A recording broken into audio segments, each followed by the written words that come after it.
Okay, so today this is kind of a fun day, I think. We're just gonna look at nothing new, just wrapping up the unit, and this is really it for us for Unit 5. Just looking at how we can do some curve fitting. It's not really modeling, it's curve fitting with quadratics. Maybe let me make a mention of that up here in the notes. So it's really, modeling implies using regression maybe, so let's call it this. Curve fitting with quadratics, and then some applications, okay, involving quadratics. Now that we're experts with quadratics, we can do better stuff with them, okay? So let's start off with something like this. So we're gonna do this algebraically. Write the function representing the curve in vertex form. Okay, and this is kind of I think an interesting problem because it just is a general kind of a problem that we would do in math, where we're given some specific information about a curve, and we want to use that information to write the general form of that curve. We want to be able to write that function, in this case, in vertex form. Okay, so what would we do? I want to, that's my goal. I want to just be able to write this function in vertex form. Where would I start with this maybe? Any suggestions?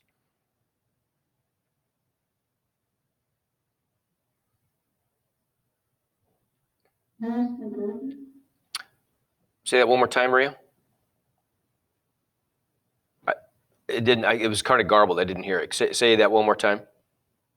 Using the vertex. Okay, so we know what the vertex is. Good. So there's some values we know. We're going to plug stuff in, aren't we? I would say we always want to maybe start off by just writing down the template that we're using. Okay, and this is a general strategy. I think you always want to start general and become more specific. Okay, and we do this, like even in calculus, we do this a lot. We'll start off with, okay, what is it we're trying to accomplish? Well, we're trying to write this function in vertex form, right? So we know vertex form is a times the quantity x minus h squared plus k. And I just want to be able to plug in values, don't I? I just want to be able to plug in values of the parameters a, h, and k. Okay, Maria pointed out we already know two of those, don't we?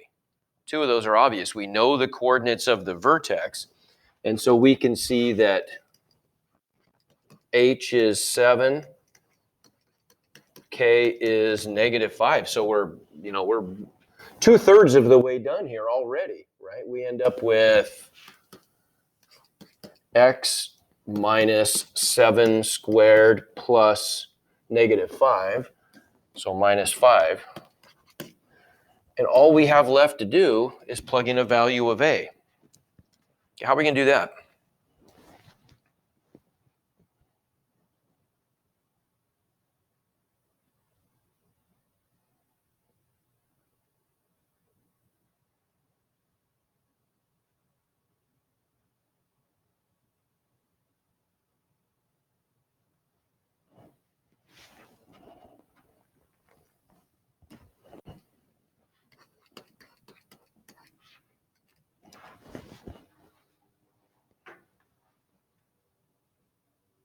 I'm going to give you a hint.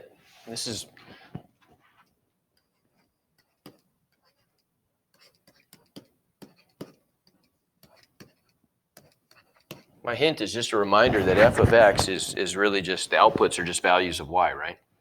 If we think of them as coordinates.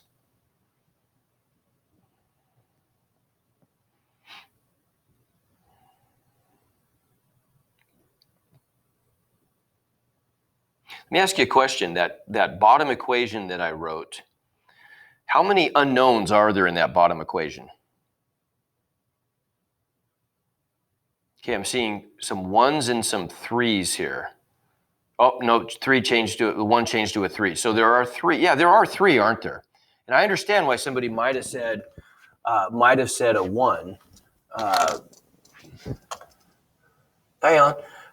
So I understand why somebody might have said a 1 because you're thinking about the parameter a, right? A is different than x and y. X and y are variables in this function. Agreed? X and Y are variables. A is a parameter. A stands for a constant, but we still don't know the value. So there are three unknowns here. Two of them are variables and one of them is a parameter. Okay? So think about my rule. If I want to be able to solve for the value of something in an equation, I have to be able to plug in values for all the other unknowns. I can only solve a single equation for one unknown, correct? So if I want to solve for A in that single equation, I would have to be able to plug in values for X and Y, so A was the only unknown in the equation. And then I could use algebra to solve for it. Everybody agree? You see my point there? Okay.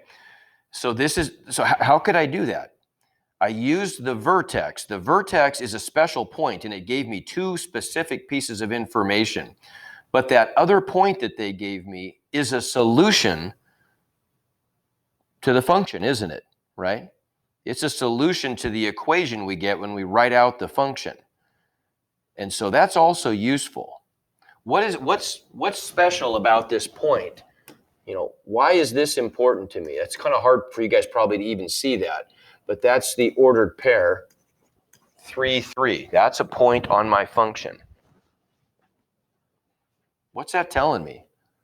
If I know that the point with coordinates 3, 3 sits on the curve, right, on the graph of this function f of x, then why is that important? What is that telling me?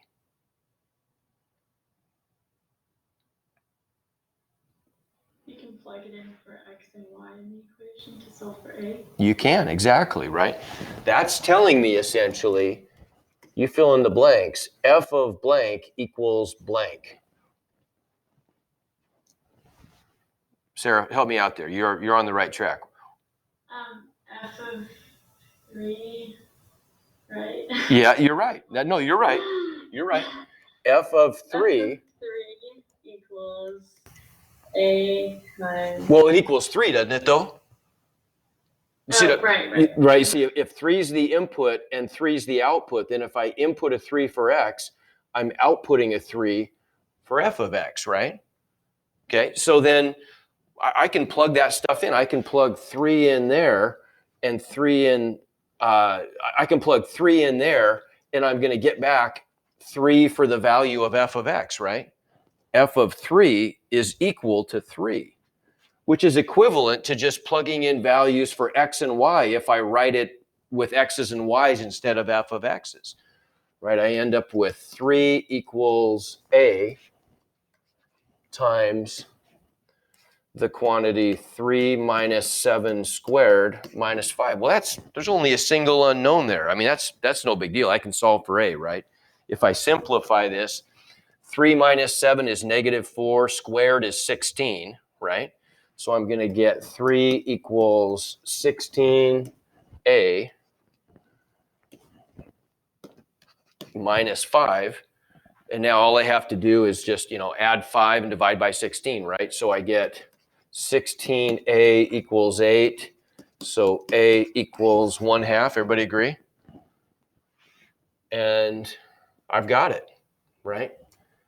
And I've got it. Now I know the values of h and k and a, right? All I've got to do is go back to this function up here, and I plugged in values for h and k. Those were 7 and -5, right? And now I know that I'm going to plug in a value of 1/2 for a, and I got my answer, right? So I end up with the function f of x equals 1/2 times the quantity x minus 7 squared minus 5. Okay? Everybody good with that? Give me 1 to 5.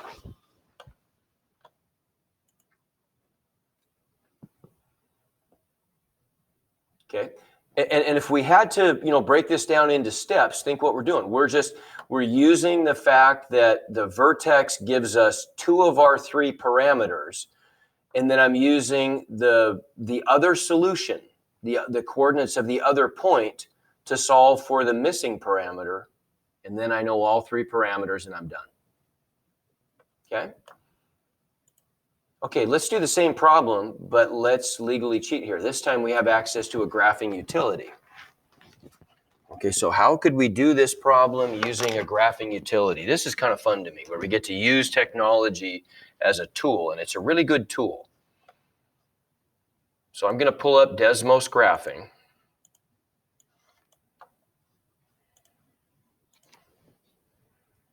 And we got to figure this out. How am I going to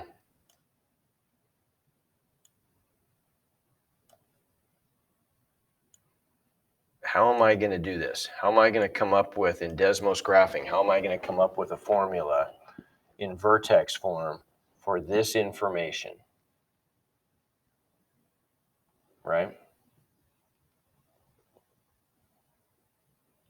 Any suggestions?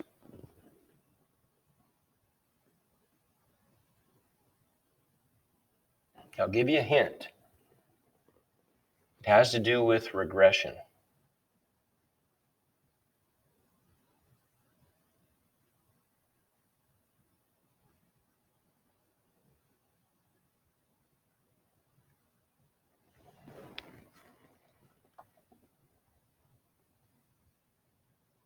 So do we just put a table with the points?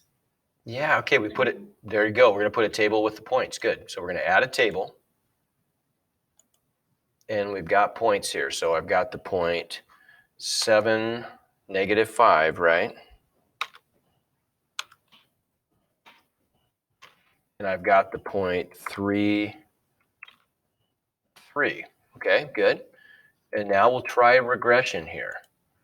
Does anybody foresee a problem at all with this?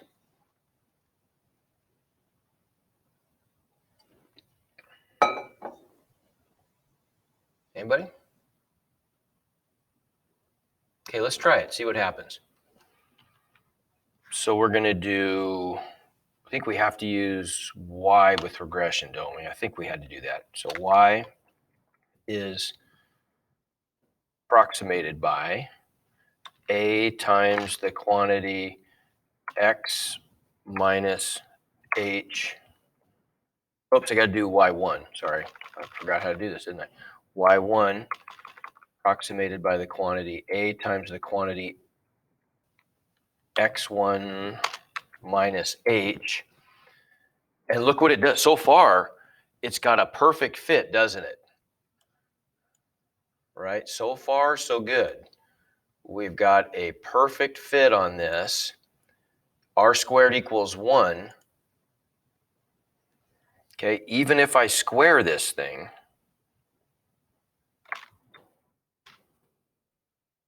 look, now it's not a perfect fit anymore. Something weird happened. Look at that. Something bizarre happened. Plus, okay. All right. That's a different parabola, isn't it? That's not the right parabola. What happened?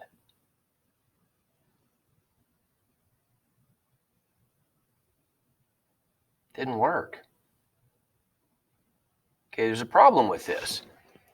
If I look at those 2 points, there are an infinite number of parabolas that go through those 2 points. Right? An infinite number. I mean, I could, here, let me just graph, I'll draw a couple of them just so you can kind of see this in action here. Right, there's those 2 points.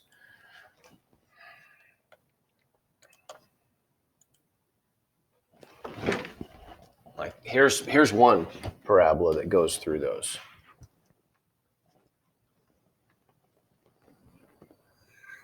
Right? Here's another one. Here's another one.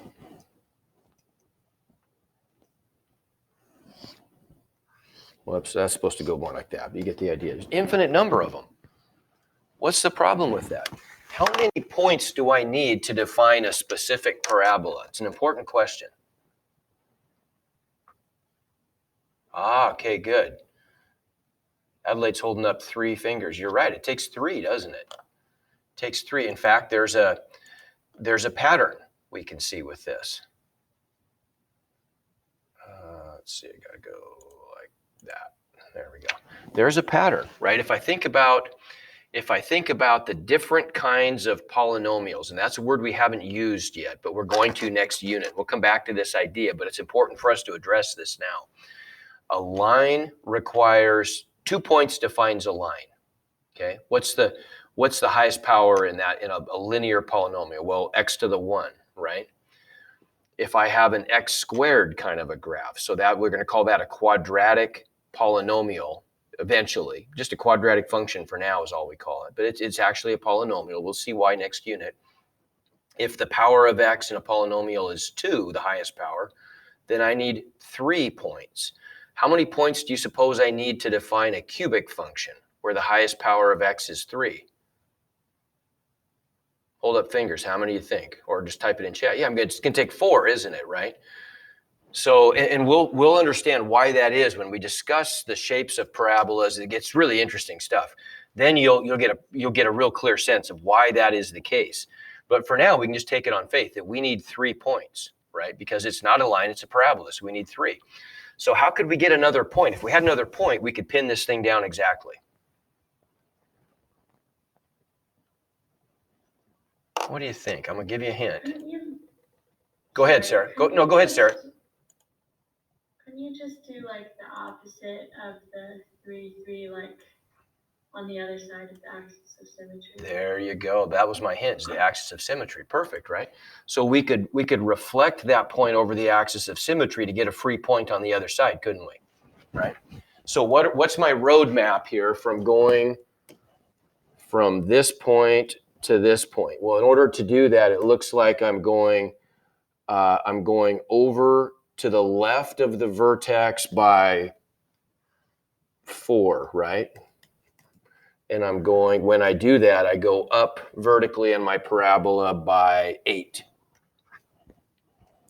So I know that if I reflect this guy over to the other side, I can predict what the coordinates are going to be, right? The y coordinate has to be the same, doesn't it?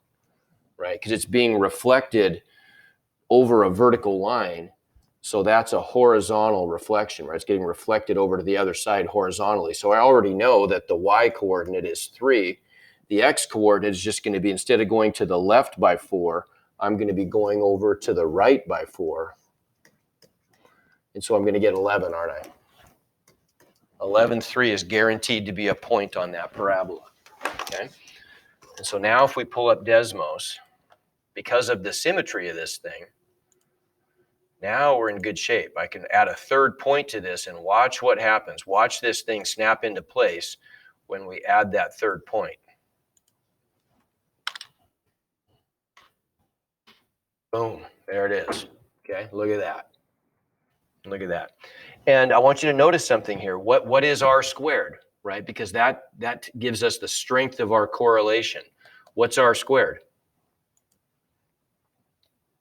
It's 1. As a decimal, that's 100%, or as a percentage, that's 100%, right? Okay, so because I'm only using 3 points, I can fit this thing perfectly because 3 points defines a parabola. Now, what happens if I go pollute this with some other, pretend this is data that we're fitting. What if I put in another ordered pair? I'm going to put in another ordered pair at 12, 18. And now look what happens. Now I've got to find a best fit parabola that doesn't go through all 4 of those points. And so my r squared goes down a little bit. You see the moral of that story there? This is really cool. If I do regressional analysis with exactly 3 points, that is called a quadratic fit because there is exactly one parabola that is going to fit any 3 points perfectly, unless those 3 points line up vertically. And that's not fair, or they line up horizontally, right? That's not fair to do because no parabola could possibly fit those, right? Does that make sense? So if I've got three non-collinear points, then it's guaranteed, and none of them line up vertically, it's guaranteed that any 3 points is gonna perfectly align with the parabola. So let's make a note of that. This is a pretty sophisticated idea, but it's a really cool one, right?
Okay, see my point there? Regression with 4 or more points is going to give us a best fit parabola, right? Now we may luck out and it may be a perfect fit, but it doesn't have to be, right? That's only going to be an accident if our data happens to be just perfect. But regression with exactly 3, points that are not non-collinear, none of them are vertical, right? That yields an exact fit. We call that a quadratic fit. I can do the same thing with 2 points, by the way, right? And this is, so if I want to fit a line really easily using a graphing utility, like either your graphing calculators or, or Desmos or something like that, like we know, it's not like it's hard to do. If I want to find the line that goes through 2 points, and we've done that today. I mean, you did that even back in Algebra 1, right? You find the slope, we use the point slope formula, we come up with a line, no big deal, right? That we can do that stuff, but it's super easy to do that in Desmos by just making a table. Like if I want to know, let's say the coordinates of my points are 1, 7, and I don't know, 11, 3, something like that. And I want to find the exact line that goes through those points. We'll just do a quadratic fit. I mean, a linear fit. Y1 is approximated by mx1 plus b, and there's my exact answer. M is negative 0.4, b is 7.4. Pretty cool, huh? Very quick and easy. If I use exactly 2 points, it's a perfect fit because 2 points defines a single line. Okay? Great little tool in math.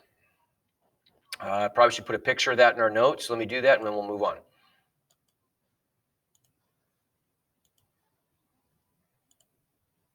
There it is. Let's get rid of that last point. Mess things up.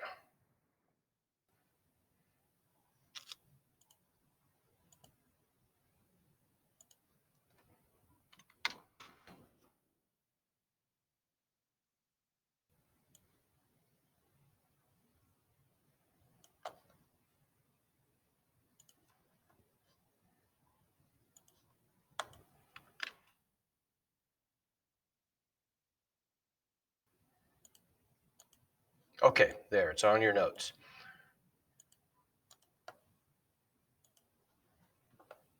Okay, next issue. What if we want to find the quadratic function that includes those 3 points? Okay, now this time we're going to use standard form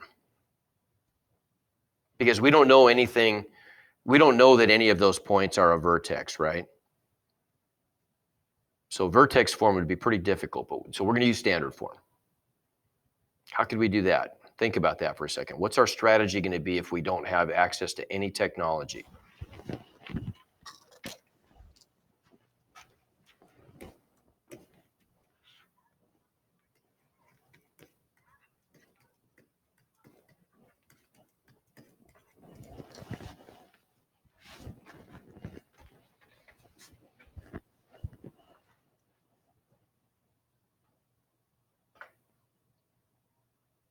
Okay, how many unknowns are we trying to solve for to write this as a quadratic function in standard form?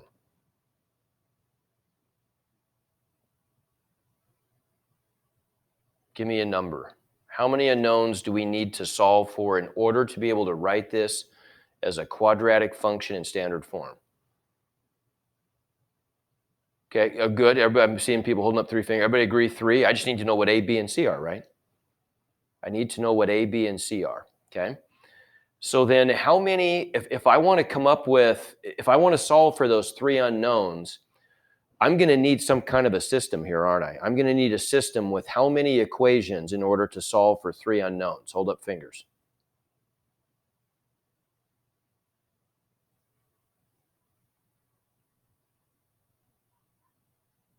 How many equations? Okay. And there's no trick here. It's just 3, right? We need at least as many equations as we have unknowns to solve any kind of a system, whether it's linear or not, okay? And we haven't done anything except linear systems. We will do some work with nonlinear systems, but I don't think we want to do it. Well, I don't think, I'm going to probably plug it in next unit. If I can fit it in before spring break, I will, but otherwise we'll do it next unit because I want to get this unit out of the way before spring break. So I need 3 equations. Where can I get 3 equations? I need 3 equations in order to be able to solve for A, B, and C. And the only unknowns can be A, B, and C because I got to be able to solve for those 3, right? So somehow I've got to come up with 3 equations. How am I going to do that?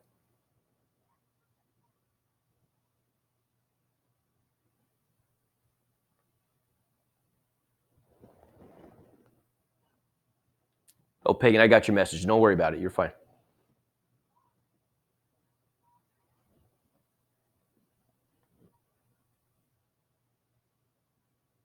How am I going to come up with? Okay, look, each one of those ordered pairs, those are solutions, right? They are giving me values of x and y that have to satisfy my quadratic equation. They have to work, right? If those are points on my graph, then those are values of x and y that must work in the equation. Okay, so let's take these, let's color code these things. Let's take this first one.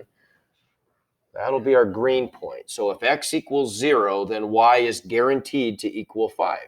Okay, so what's that give me? If I plug 0 in for x, I'm going to get a times 0 plus b times 0 plus c equals y, which is 5. Everybody get that? If I plug 0 in for x and 5 in for y, do you agree I get that green equation? Everybody good with that? Okay, let's try the next one. What if we use this point? We'll call this our red point. If x is 2, then y is 11. Now I'm going to put the a's and the b's and the c's on the left side, and you'll see why. So if a is 2, then I get a times 2 squared. Well, that's 4. So 4a plus b times 2 is 2b plus c equals 11. Everybody see that? If I plug in the red coordinates, I get the red equation. Okay, and if I plug in the purple coordinates, I get the purple equation. So a times 3 squared, that's 9a, plus b times 3, that's 3b, plus c equals 8. Well, look at that. I got a 3 by 3 linear system. How about that, right? I don't think I'll even take the time to solve this one algebraically, but you guys could all do that. Really, I know what C is, right? We can do it real quick. This is a pretty simple one, right? If I know C is 5, then look what these 2 equations give me if I plug in 5. Okay, if I plug in 5, I just get the equation 4a plus 2b plus 5 equals 11, right? Well, that's the same thing if I subtract 5 from both sides. It's saying equals 6, right? And over here I get 9a plus 3b plus 5 equals 8. So if I subtract 5, I get 3, right? Now I've got a linear system that I can solve any way I want to. What if I were to multiply the top equation by 3? So I get 12a plus 6b equals 18. And I multiply the bottom equation by -2. So I get negative 18a minus 6b equals -6, right? So the b's cancel. And then I end up with negative 6a equals 12. So a is -2. I could plug that into any of my original equations. Why don't I just plug it in right there? And so I end up with 4 times -2 plus 2b equals 6. Well, what do we get? We can do that in our head, right? So we get -8, add 8 to both sides, get 14. So I get b equals 7. Everybody agree? Got it. I know a, b, and c now, right? And so I could plug those values back in. Did we get it right? I hope so. Yeah, we did, right? -2 for A, 5 for C, 7 for B, right? We good with that? Okay, well, how could we do this one? We could obviously do this one using a quadratic fit, couldn't we? We could plug those 3 points into a graphing utility and get the answer immediately, right? With a graphing calculator, we would just do, where is that? Here we go. We would just make our table.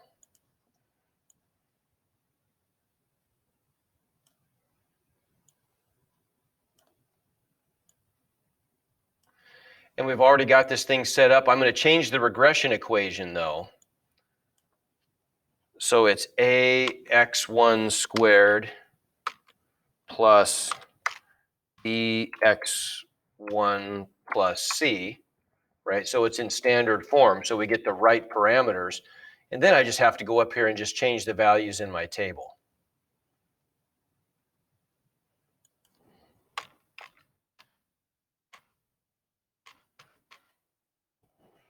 So that's going to be 0. My x values are 0, 2, and 3. And my y values are 5, 11, and 8.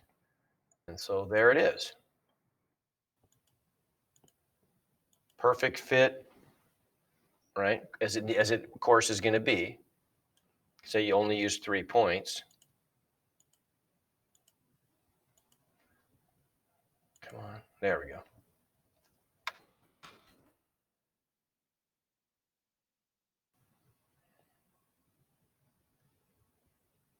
Okay, so there it is. No big deal. We know how to do that. Same steps we went through last time. Only easier this time because we get the 3 points given to us. We don't have to calculate any of those. How could I do this with a matrix? Well, there's my linear system, right? Everybody agree? There's my linear system. I've written it in standard form. So I've got the variables going in increasing alphabetical order on the left, and I've got the constants on the right of the equation. Okay, so let's take a picture of that. Really using a matrix method here would just be simplifying the process that we did algebraically. We still have to set up that system, but now I could go into Desmos. I just want to remind you how this works. I could go into Desmos matrix calculator. Once again, we don't really know how to do this stuff using matrix row operations yet. We haven't learned any of that, but we know how to use the matrix shortcut at least, right? So we could define a matrix A, we'll call it matrix, oops, no, that's not what I do. I go new matrix. There we go. What should the dimensions of my matrix be? Type it in chat.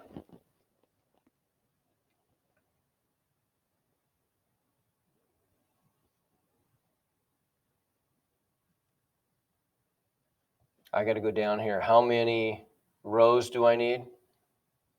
Okay, there we go. 3 by 4. So I need 3 rows, 4 columns. So everybody type in chat, what's my top row going to look like? How do I write the equation C equals 5? How do I enter that equation as my top row?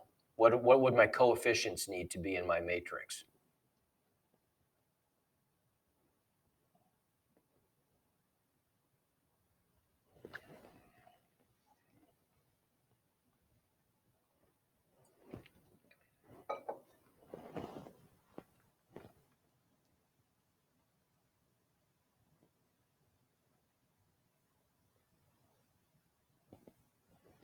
Okay, so the first column are the coefficients of A, right? Second column are the coefficients of B, and really this third column, I didn't write it very well. That C should have been lined up with the other C's, shouldn't it? Right? So then my coefficient of A, I get is 0 times A plus 0 times B plus 1 times C equals, my fourth column are the constants, equals 5. Good. And then the second one is just pretty obvious, right? 4, 2, 1, 11. And then the last one is 9, 3, 9 times A plus 3 times B plus 1 times C equals 8. Good. So we got our matrix. I can hit enter. Now what do I have to do to get my solutions? Remind me. What button am I pushing?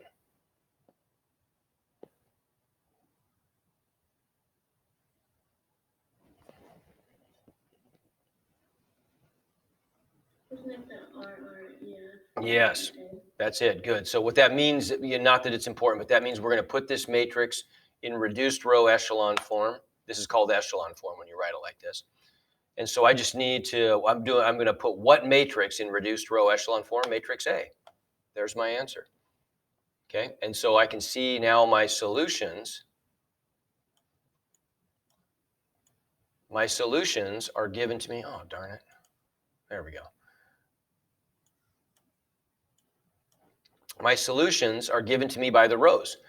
1 times A equals -2, 1 times B equals 7, 1 times C equals 5.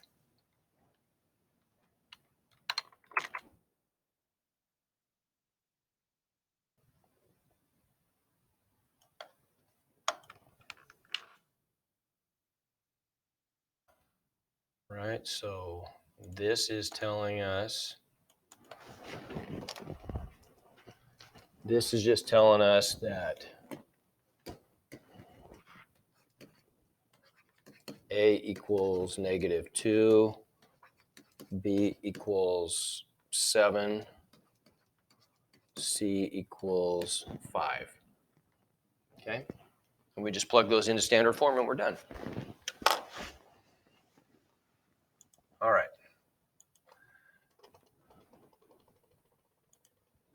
Okay, so now on to some applications here. So say a farmer wants to fence off some land for a pasture next to a river. I got that beautiful blue river up there at the top. He wishes to use 636 feet of fencing to create 2 identical pastures, as shown above. So you can see the fencing to create those pastures, right? This is kind of a good Pendleton topic, isn't it? What dimensions would result in pastures with a total area of 99,099 square feet? So if the total area of both pastures, how could I set that up?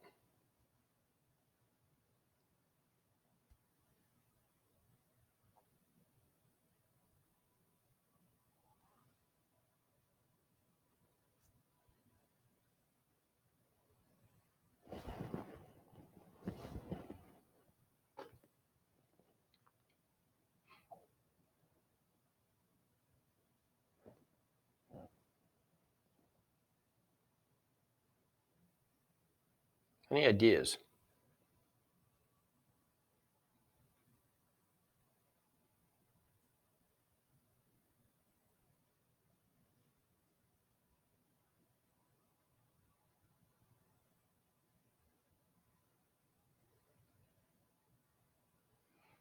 What kind of function do we need to set up here?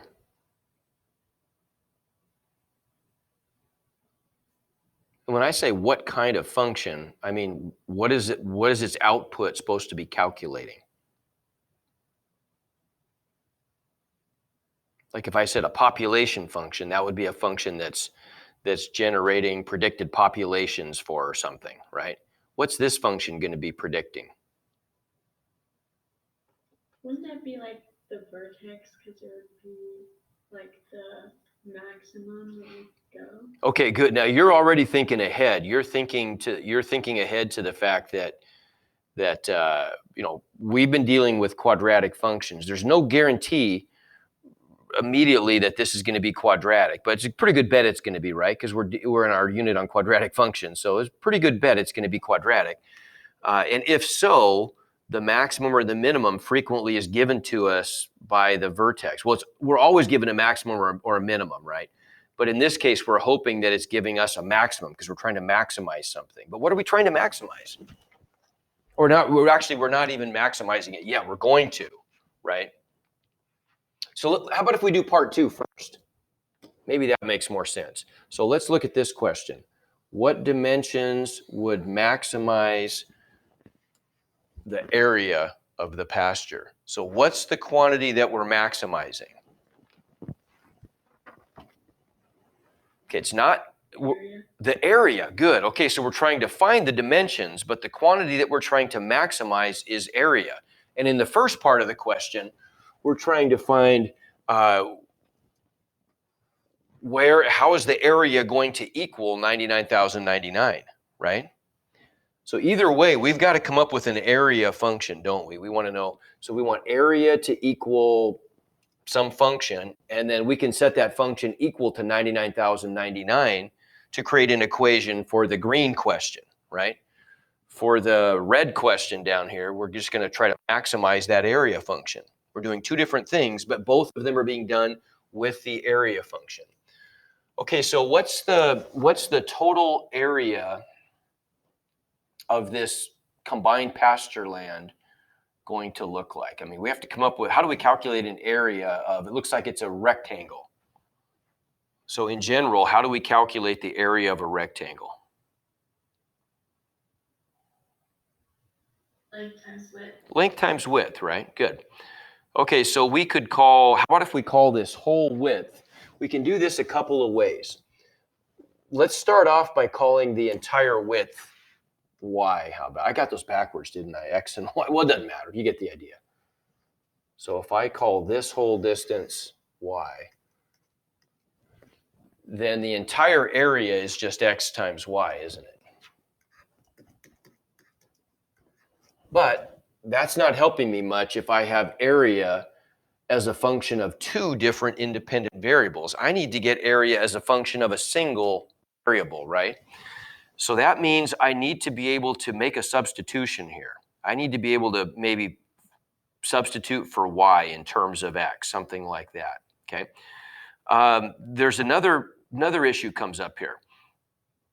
If I want to maximize the area of some pastures, and there are no constraints in the problem, there are no constraints on the math, then I know what I would do. I would just make my pasture, I'm going to make the dimensions infinity by infinity, and I win.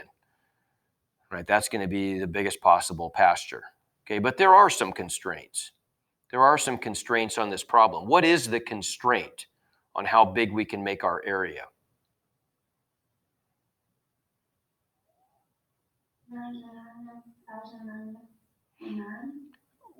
Well, okay, sure, that's true. But even beyond that, there still is a constraint on our pastures, even if I don't worry about a specific area. There's something that's limiting how big those pastures can be. What is that?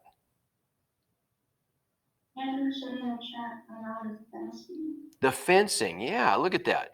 We're limited in the amount of fencing that we have.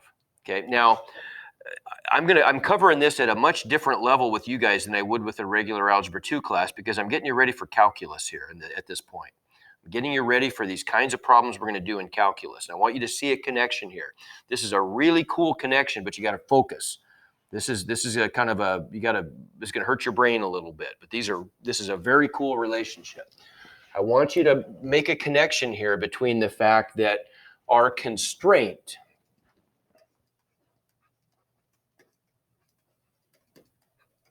and think that's the mathematical term we would use. And what does it mean to constrain something? That means to limit it, right? To put bounds on something. To limit it is to constrain it, okay? So our constraint is going to be this purple information. We only have 636 feet of fencing to create the pastures, right? So the constraint is going to give us an equation that is going to relate the independent variables x and y. That's the value of that constraint there. And we actually call this a secondary equation, or sometimes it's a little bit old-fashioned, but in calculus, I like to call this an equation of constraint.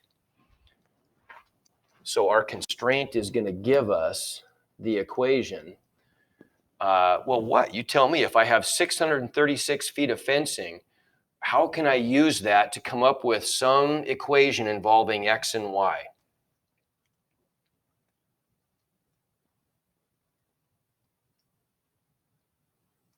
X is the width of my pastures, and y is the combined length of my two pastures. So how can I come up with an equation then that's going to relate x and y based on my constraint of 636 feet of fencing? Why don't you guys type it in chat, everybody? Just try that. What's my equation of constraint going to be? Oh, okay, there it is. Rebecca got it right. Everybody see that? So I've got the 636 feet has to cover 3 distant x distances, right? I'm going to get 3 of these fence lines that are perpendicular to the river and 1 long fence line that's parallel to the river. I don't need a fence line on this side because I guess I'm not being very environmentally conscious here. I'm not worrying about fencing off the river, which is, that's not good, but I don't know. For some reason, we're not doing that. So we come up with the equation of constraint then. 3x plus y equals 636, right?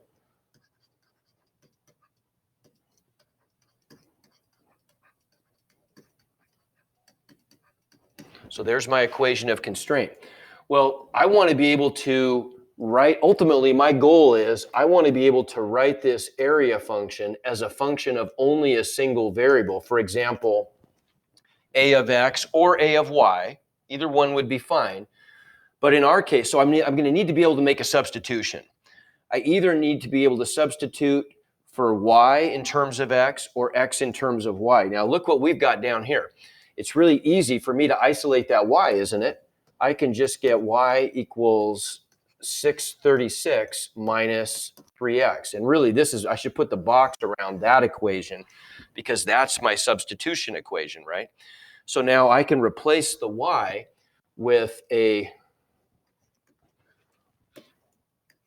636 minus 3x, and look what I get then. I get a as a function of only one variable equals x times 636 minus 3x. That's beauty. Look at that. We got area as a function of a single variable now, okay? All right, we'll come back to this. You guys can do this assignment. It's not like there's anything in here you can't do. Go ahead. If it's not already up there, I will put it up there. You can be working on it.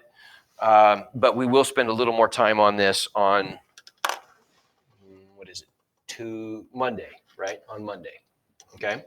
All right, bell rang, got to let you go. Have a great day. I'm here after school. If you need any help on anything, come see me. See ya.